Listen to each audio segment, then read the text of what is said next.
good day sa inyo mga utak. Ngayong araw, meron ako nadaanan dito sa may Bulihan Silang Cavite na nag-o-offer ng Ilocos Empanada. Ayan. At for only 80 pesos, yan, meron na siyang longganisa sa loob, may itlog, may cheese, tapos may veggie na din siya mga utak. No? So, tikman natin tong special empanada nila.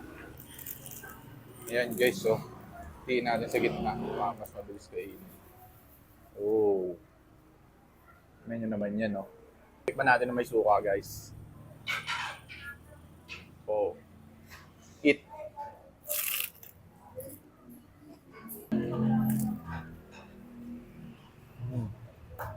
Sarap, dami laman.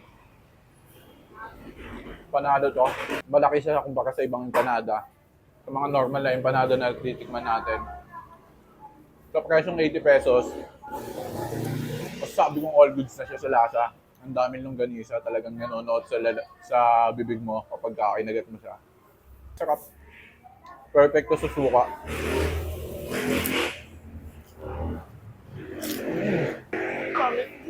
So guys, dalawa nga pala yung klase ng special nila dito. Ito yung regular na walang cheese. Tapos yung kanina naman kinain natin na may cheese is 85 pesos pala yun. Tikman din natin to. 70 pesos lang to guys.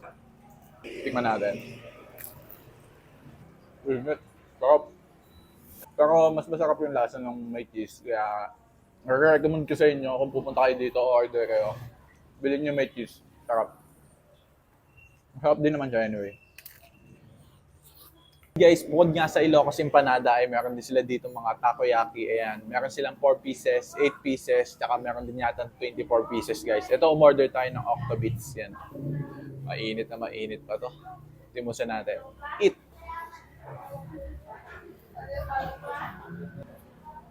Ayun o.